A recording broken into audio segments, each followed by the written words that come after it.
Okay. Yeah, well done. Well fucking done.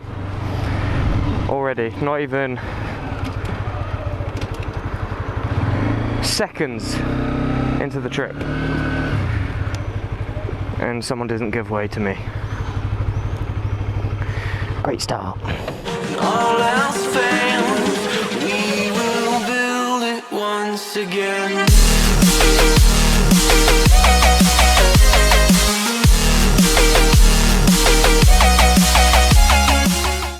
Either this has a problem or it sounds a lot more grunty than what I remembered.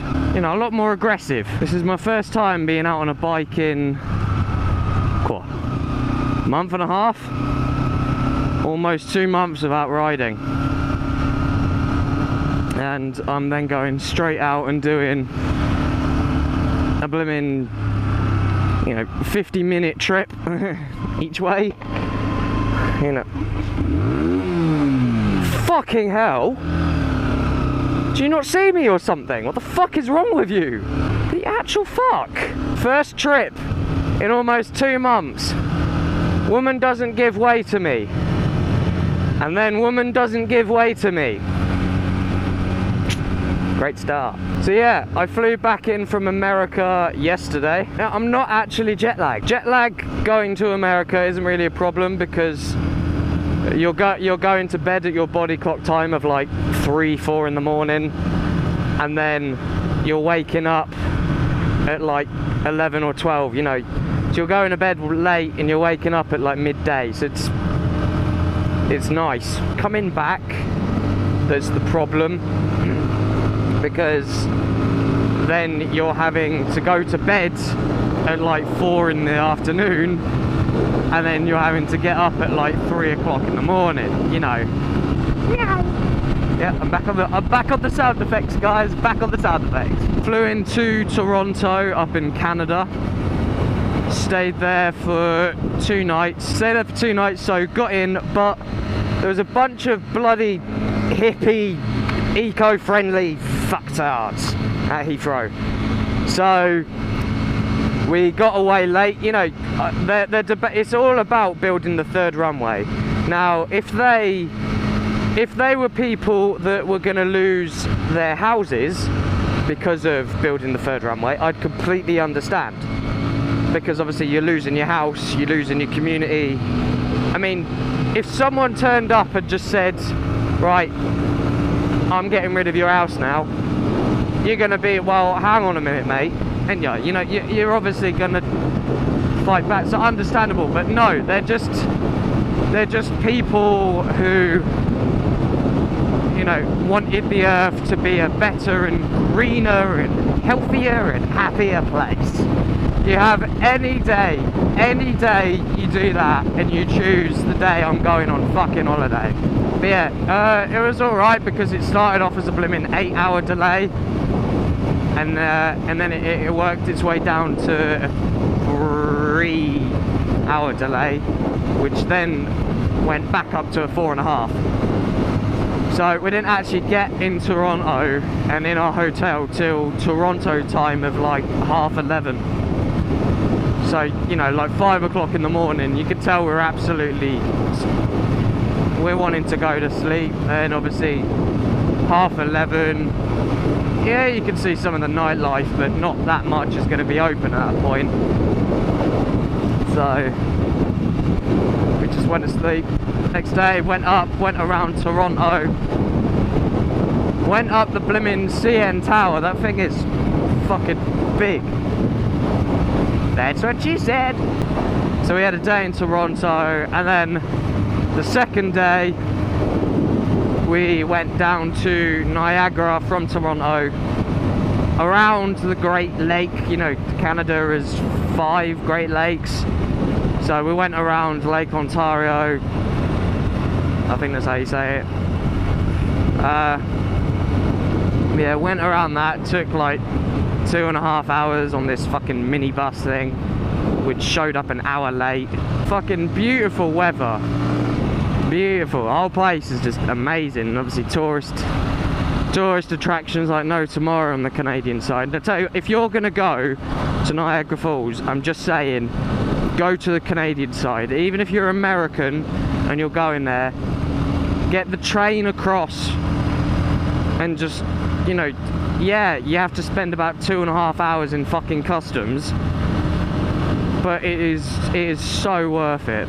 Everything is just 1,000 times better on the Canadian side, like, you know, regarding views and that. On the last day at the airport, I went fuck it, and I went to the guy and just went, give me a fucking Corona, I'm desperate. You know, I needed a drink. So then after staying in Niagara for 2 days, and the third day we got the train down. Yep, we got an all-day train that was supposed to only take, oh, big fucking bump there, fuck. I saw it as I was going over, I was like, shit, it's gonna hurt. All-day train that was supposed to take 10 hours, took like 12 and a half, you know, and that was because the driver, you know, caught up. You know, it was fucking ridiculous. We went on, got late through customs, and oh my god, my mum, I swear to god, she almost didn't get let in the country. It was so funny, because you gotta get there and you gotta get your thumb and your fingerprints all scanned, everything. So she gets there, but there's this other woman that didn't get let into the country. Now, they were talking to her, but at the same time was talking to my mum.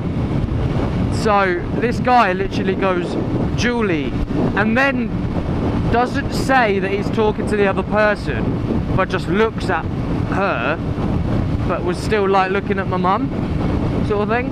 And then he just goes, can you take a seat over there, please? So my mum goes, oh, okay, walks away and turns around and goes, what, out here? And then he just goes, Julie! Like, literally shouts at her, and she's like, well, what? And he goes, put your fingers, and, oh, fucking hell. And he goes, I really don't want to, I don't want to do it out here, because I'm going to look, fuck it. So he goes, put your finger, sorry, your fingers, yeah. Put your, this was with the right hand, but obviously throttle.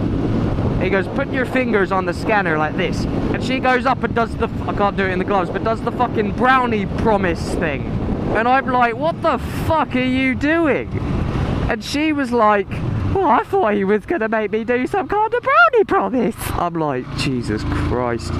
The hell's wrong with you? Hey. Fucking hell, man. The hell's wrong with you? The hell's wrong with you? Hey. Fucking hell, man. The hell's wrong with you? Asshole! He goes, no. Put your 4 fingers on the scanner. And she then puts her, this is your 4-finger. You know, it's called different things in different countries.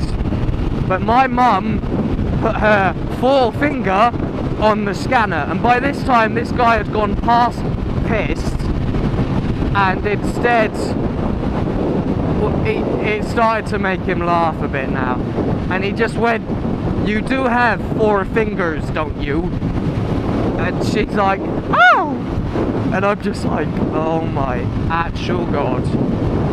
Like, is it really that hard to put 4 fingers on a little fucking scanner? And then you put your thumb on, and then they check you and blah blah blah. And then we get back on the train, but you know, it just took so fucking long. So fucking long. It took 2.5 hours to get across the bloody border. Oh yeah. Secret Garden Party's on, I forgot about this. Lol. Yeah, it's a festival going on here. If you're from the UK and you've heard of the Secret Garden Party, it's like right there next to my, it's near my house pretty much. And then about halfway down the track, we're sitting there for about 20 minutes at this station, and no one at all knows why we're sitting there. And then all of a sudden you just hear this like shouting, and because we're in business class, we're at the back, we get, you know, we bought all the posh seats and everything, you know, really expensive ones, and they have like leather and your own little area and blah blah blah, and we had our own bar and stuff like that. It's awesome.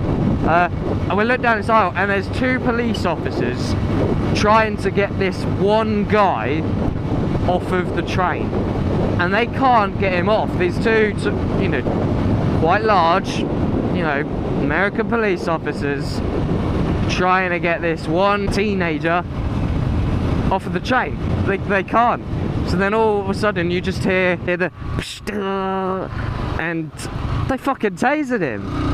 They fucking dropped the kid, you know. You know, it's just fucking nuts.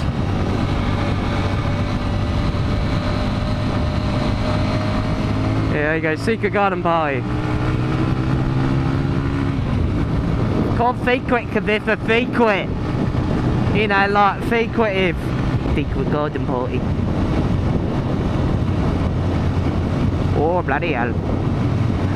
God, people look at you like you're some fucking weirdo when you got a fucking camera on your head. It's so funny.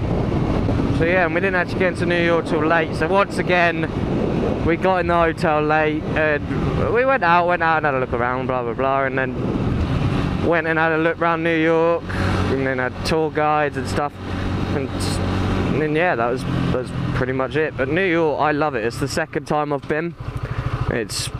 I think it's just awesome.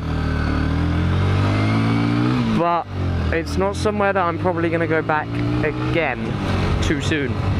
Because I went in the winter with the fucking snow that came up to your knees.